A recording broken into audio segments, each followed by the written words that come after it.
Nahotu Namo Buddhaya. Bumi semakin panas. Kita semua merasakan dengan nyata keadaan ini.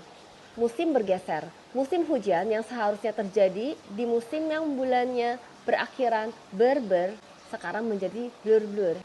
Pemanasan global atau global warming adalah peningkatan suhu rata-rata permukaan bumi yang mencapai 1,4 hingga 5,8 derajat Celcius selama 100 tahun terakhir. Penyebab global warming menurut berbagai sumber, sejak revolusi industri, kegiatan manusia menggunakan bahan bakar fosil, yaitu minyak bumi, gas, dan batu bara yang terus meningkat. Contohnya, pembangkit tenaga listrik, kegiatan industri, maupun penggunaan alat elektronik. Pemanasan global adalah efek gas rumah kaca. Secara alamiah, panas matahari masuk ke bumi. Sebagian diserap oleh permukaan bumi, sisanya dipantulkan kembali ke luar angkasa. Tetapi lapisan gas rumah kaca yang berada di atmosfer menjadi hambatan bagi panas matahari yang dipantulkan ke luar angkasa. Sehingga panas matahari terperangkap antara tanah dan atmosfer, ini yang dikenal sebagai efek rumah kaca. Sekjen PBB Antonio Guterres menyatakan bahwa kita bukan lagi menghadapi era global warming, tetapi era global boiling. Jadi bukan lagi pemanasan global, tetapi pendidihan global. Kenyataan yang paling nyata adalah fenomena hujan yang lebih sedikit dan panas yang lebih panjang. Kemudian tiba-tiba terjadi hujan besar. Efeknya terhadap kehidupan manusia adalah yang paling sederhana, kita merasakan udara yang panas menyengat. Efek tingkat menengah adalah kegagalan panen sehingga harga pangan meningkat. Efek jangka panjang adalah hilangnya gletser, peningkatan permukaan laut, dan punahnya berbagai satwa. Sampah adalah salah satu penyumbang gas rumah kaca dalam bentuk gas metana dan karbon dioksida. Cara bekerjanya begini. Sampah rumah tangga kita ada organik dan ada yang anorganik. Kemudian kita buang dengan kantong plastik hitam seperti ini. Kemudian ini akan dibawa oleh petugas kebersihan di dalam mobil sampah, kemudian menuju kepada TPST, tempat pengelolaan sampah terpadu, kemudian berakhir di TPA.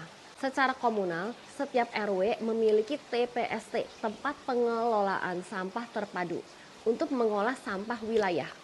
Jadi TPA itu hanya residual saja. Contoh, satu wilayah perumahan dengan 4.500 kakak memiliki satu TPST. Petugas sampah akan mengkolek sampah dari tiap rumah setiap hari. Pemilahan akan terjadi di TPST, sampah organik dan anorganik. Sampah organik ini akan dikomposkan. Sampah yang anorganik akan dipilah lagi, apakah yang bernilai ekonomis ataupun yang tidak bernilai ekonomis. Yang tidak bernilai ekonomis akan dibuang ke TPA. Contohnya, bekas pembalut, bekas pampers. TPA atau tempat pembuangan akhir menampung semua sampah yang tidak dapat diolah lagi di TPST. Tetapi karena tidak seimbang antara kecepatan sampah yang dihasilkan masyarakat dengan petugas pengelola sampah, maka di TPA terjadi sampah yang menggunung, yang mengakibatkan banyak sampah organik yang tertimbun mengalami dekomposisi secara anaerobik, sehingga menghasilkan gas metana. Anaerob artinya ditumpuk tanpa oksigen dan tidak diaduk. Berlawanan dengan pengubahan sampah organik menjadi kompos melalui dekomposisi aerobik, mengakibatkan gas karbon dioksida saja. Walaupun karbon dioksida adalah penyebab gas rumah kaca, tetapi gas karbon dioksida memiliki kekuatan 21 kali lipat lebih rendah daripada metana.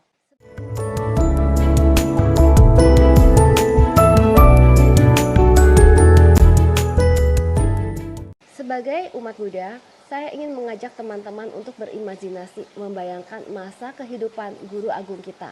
Apa pendapat Buddha tentang musim hujan? Buddha mengajarkan betapa pentingnya musim hujan yang turun pada saat yang tepat. Seperti yang disebutkan dalam Samyutta Nikaya Sagga Tawaga Sutta, hujan adalah penyokong kehidupan makhluk yang berdiam di bumi. Tiada kasih sayang yang menyamai kasih sayang kepada anak. Besarnya kasih sayang itu bagaikan hujan yang membahasai bumi. Tiada yang dapat menandinginya. Seperti juga tidak ada cahaya yang menandingi matahari. Dan samudera sebagai kumpulan terbesar untuk air. Agama Buddha adalah agama yang selaras alam. Bahkan Buddha memberikan penghormatan kepada pohon Bodhi yang menaungi dirinya selama masa pertapaan pada minggu kedua pencapaian pencerahannya dengan menatap tanpa kedip kepada pohon Bodhi sebagai ucapan terima kasih. Buddha juga menegur keras seorang biku yang menebang pohon yang dipuja oleh penduduk setempat. Dalam Parita Etawata yang sering kita bacakan, semoga hujan turun pada musimnya, pada waktunya. Bayangkan, semua umat Buddha melantunkan Etawata pada saat kebaktian.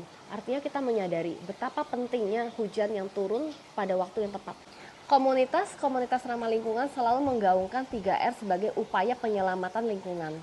Jadi, sampah-sampah harus diperlakukan dengan reduce, reuse, dan recycle.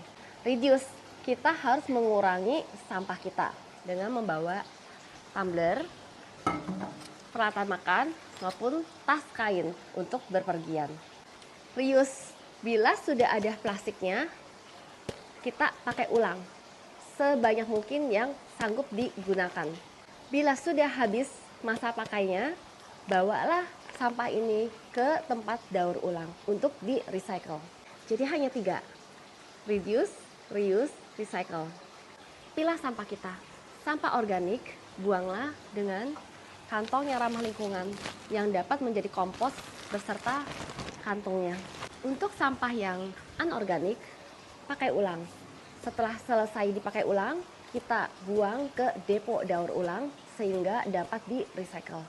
Buddha telah mengajarkan kepada kita samasati, perhatian yang benar, yang harus berkoalisi dengan daya upaya yang benar.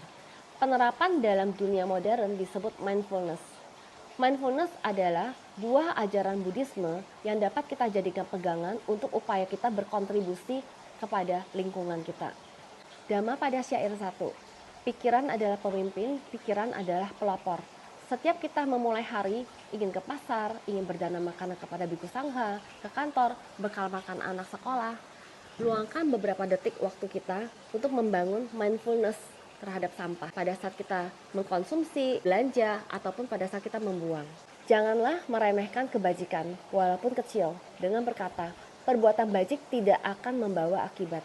Bagaikan sebuah tempayan akan terisi penuh dengan air yang menetes. Setetes demi setetes, demikianlah orang bijaksana sedikit demi sedikit memenuhi dirinya dengan kebajikan. Dhamma pada syair 122. Namo Buddhaya, saya Mariani Chandra.